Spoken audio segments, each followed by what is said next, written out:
Hey everyone, and welcome back to MetaCast. I'm John. And I'm Maya. And today we're taking a deep dive into a game that has us both really excited. South of Midnight.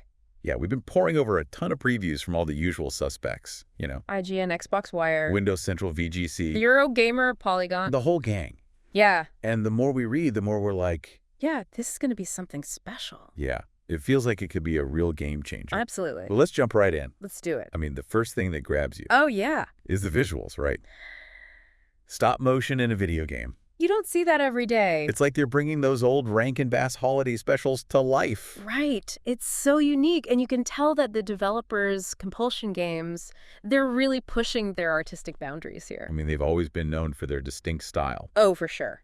Think back to Contrast, Oh, yeah. their earlier game. Remember how they played with light and shadow? Yeah. Those transitions between 2D and 3D? Yeah, that was so cool. So, they're not afraid to experiment. And with South of Midnight, they're taking that a step further, bringing that handcrafted stop-motion aesthetic to a whole new level. And it's not just the animation style itself. It's how it all comes together with the setting. The Deep South. Yeah, it's not just a random backdrop. It feels like it's woven into the very DNA of the game. Absolutely. The Deep South, with all its history and folklore, it just lends itself so well to that Southern Gothic atmosphere. It's like a perfect match. Yeah, you get that blend of beauty and unsettling mystery. Yeah. The real and the supernatural. It's giving me Beasts of the Southern Wild vibes. Or Pan's Labyrinth. Yeah, exactly. That sense of darkness and wonder. Yeah, and speaking of darkness, this game doesn't shy away from some tough themes. Oh, yeah. The articles mentioned how South of Midnight explores things like family loss trauma. And it's not just surface-level stuff either. No, it sounds like they're really digging deep. One reviewer, I think it's from Eurogamer, talked about how a scene with this giant tree character named Benji was so emotionally charged, they actually had to put the controller down for a bit. Wow. That's powerful. That's really saying something. It is. It speaks to the kind of storytelling Compulsion Games is going for. They're using this magical, almost fairy tale-like world to explore some very real human experiences. So we've got this incredible art style, this atmospheric setting, and this story that promises to be emotionally resonant. Where does our protagonist Hazel fit into all of this? Well, Hazel is at the heart of it all. She's on a quest to find her mother who vanished during a hurricane. Right. And this hurricane, it's not just the starting point of her journey. It seems to be directly tied to those themes of loss and healing that run throughout the game. And of course, she becomes a weaver. Yes, a magic user who can mend broken bonds and spirits. That's a pretty cool concept. It is. Yeah. And the way her weaving abilities are described, using magical strands to fight, explore, interact with the world, it's not just a random power set. It feels very intentional, like it's woven into the fabric of the game itself. So her powers are almost like a metaphor for the game's themes. Exactly. It's about connection, about restoring what's been broken. I like that. And it makes me think about how those abilities might play out in the gameplay. Yeah. Imagine using those strands to pull yourself towards objects, creating platforms to reach higher areas, maybe even gliding across those gorgeous landscapes. Now, we can't forget about the enemies, the Haints. Yes, but they're not your typical video game bad guys. No, they're born from trauma and sorrow. Exactly.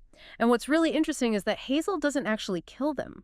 What? Instead, she uses her weaving magic to unravel their dark energy. So it's more like she's healing them.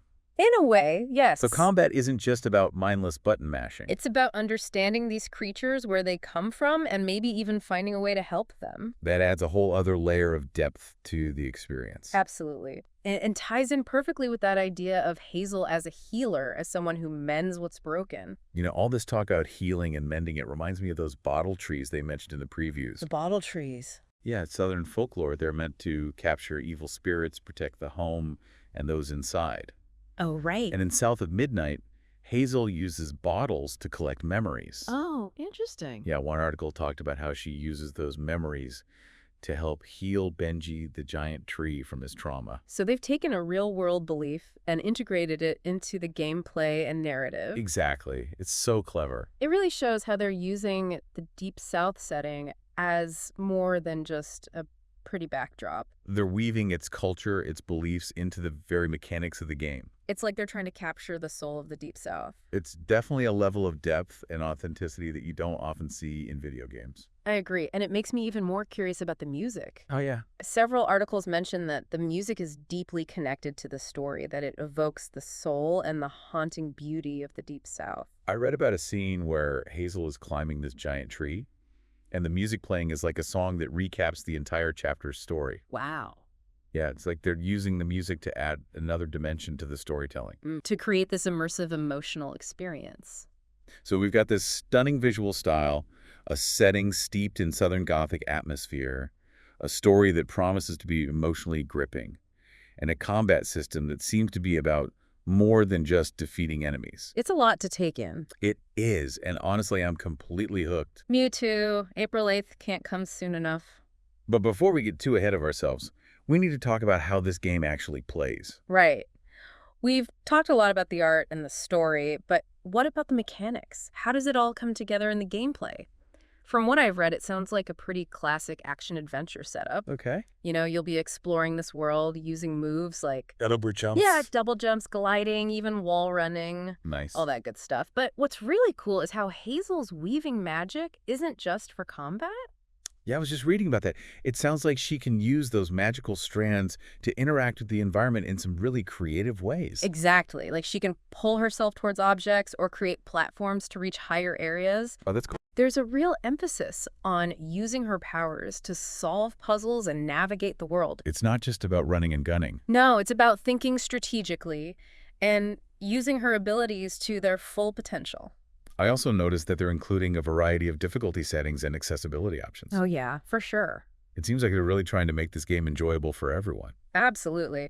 I mean, you can adjust the difficulty, which is pretty standard these days, but they also let you turn off the stop motion effect if you find it visually distracting. And you can even skip those chase sequences if they're too challenging. Which is great for players who might not be comfortable with that kind of gameplay. It's really cool to see them being so inclusive and catering to different play styles and preferences. Yeah, it shows a real attention to detail and a commitment to making the game accessible. So we've covered the visuals, the setting, the characters, the gameplay, even the accessibility options. What's the overall takeaway here? What makes South of Midnight so special? For me, it's how all these elements come together to create something truly unique. It's not just another action-adventure game. It's an experience that feels deeply personal and emotionally resonant. It's about exploring this world steeped in Southern Gothic atmosphere and folklore. It's about confronting trauma and finding healing. It's like they took everything they learned from their previous games, Contrast and We Happy Few, Yeah. and pushed those ideas even further. Exactly. They're not afraid to experiment, to take risks, to tell a story that's both beautiful and challenging. I love that. So mark your calendars, everyone. South of Midnight launches on April 8th Right. for Xbox Series XS, Windows PC, and Xbox Cloud Gaming, and it'll be on Game Pass day one. Oh, nice. But if you're really eager to dive in, there's a premium edition that grants early access starting on April 3rd, plus some extra goodies. You know, as we've been talking about South of Midnight, something's been on my mind. It's like this game is about more than just the game itself. What do you mean? Well, all these preview articles, they don't just describe the game, they're practically bursting with excitement. It's like everyone who played it came away changed somehow. Yeah, exactly. They're all so impressed, not just with the technical aspects, but with the emotional impact. It makes you wonder, what if this game's success inspires other developers to take more risks? That would be amazing. To create games that aren't afraid to explore deeper themes, to be more culturally aware, to be more emotionally resonant. I think that would be incredible. You know, we see so many games focused on spectacle and action. Yeah. But South of Midnight seems to be prioritizing heart-exploring, challenging topics with real sensitivity. And if that resonates with players, Yeah. who knows what other stories we might get to experience. Right. Imagine a world where games don't just entertain us, but they also make us think, make us feel, help us understand different cultures and perspectives. South of Midnight might just be the catalyst for that kind of change. I really hope so. And I Yeah. think Compulsion Games deserves a ton of credit for their vision. Absolutely. They're not just making a game, they're pushing the boundaries of what games can be. And that's what I love about these deep dives. It's not just about summarizing information. Yeah. It's about exploring possibilities, connecting the dots, and seeing where those connections might lead. It's about sparking curiosity, asking those what-if questions. Exactly. And opening our minds to new ways of thinking about the world and the games we play. Well said. So there you have it, our deep dive into South of Midnight. A game that promises stunning visuals, an immersive world, a moving story, and innovative gameplay, all wrapped up in a package that feels both familiar and refreshingly new. We can't wait to see what kind of impact it has on the gaming landscape. And I hope you'll join us as we continue to explore the ever-evolving world of video games. Until next time, keep diving deep